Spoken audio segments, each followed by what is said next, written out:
Hello, and welcome to our webinar series on GSC AML inspections. We are going to cover staff vetting and training in this webinar. Alright, let's get into it. Overview of requirements. The Code 2019, paragraph 26, states that operators must establish, record, maintain, and operate procedures to ensure the integrity of new officers and appropriate employees.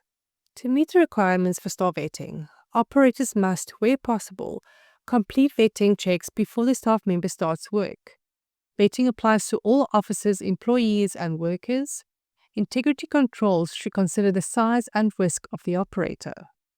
Document all steps and information obtained during the vetting process. A suggested process. Obtain and confirm references. Confirm employment history and qualifications.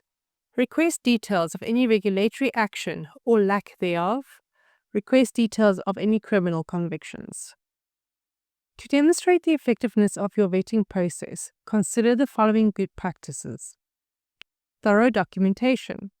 Keep detailed records of all steps taken during the vetting process, including the information and confirmations obtained. This documentation is crucial for compliance and future reference. Conditional appointments. If there are delays in obtaining certain checks, provide conditional appointment with restricted access until all vetting is complete. Ongoing character checks. Incorporate ongoing character checks into employment contracts to ensure continuous compliance and integrity. Tailored vetting. Adjust the extent of checks based on the role, influence, or access level of the person. This ensures that the vetting process is proportionate to the risks associated with that position. I hope all that was clear so far. For the next topic, we will be diving into staff training. Effective staff training is crucial for managing financial crime risks and ensuring compliance with AML-CFT regulations. By providing comprehensive training, we need to equip our staff with the knowledge and skills needed to identify and handle unusual or suspicious activities. The Code 2019, paragraph 27 provides the following guidance. Who needs training? All officers, senior management, and appropriate employees and workers. Frequency? Training must be provided at least annually and whenever there are any significant changes to the AML-CFT legislation or the operator's own policies and procedures.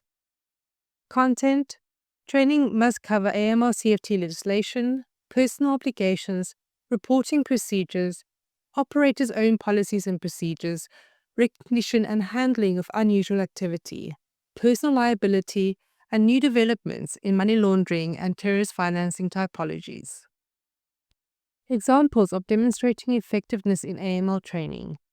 Conduct regular assessments.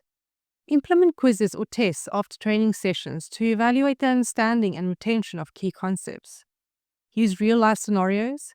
Incorporate case studies and examples of suspicious activities to help staff recognize and respond to potential threats. Provide interactive training. Utilize workshops and interactive modules to engage staff and reinforce learning. Monitor and review. Regular review of training materials and methods to ensure they remain current and effective. Gather feedback from staff to identify areas for improvement. Track compliance. Maintain detailed records of training sessions, including attendance, content covered, and assessment. This documentation is crucial for demonstrating compliance and effectiveness. To demonstrate the effectiveness of your training process, consider the following good practices. Tailored training. Adjust the training content based on the role and the access level of the person. This ensures that the training is relevant and effective. Use of third-party experts. For general AML training, you could contract third-party experts. However, operator-specific training should be conducted in-house to ensure it aligns with the operator's procedures and controls. Involvement of compliance officers. The AML-CFT compliance officer should be involved in creating, delivering, or supervising training to ensure it meets the code requirements and is effective. The MLRO should contribute to training on suspicious activity reporting. Thank you for your time. For more information on the inspection process, please refer to the other videos in this playlist on our YouTube channel or view the guidance on our website.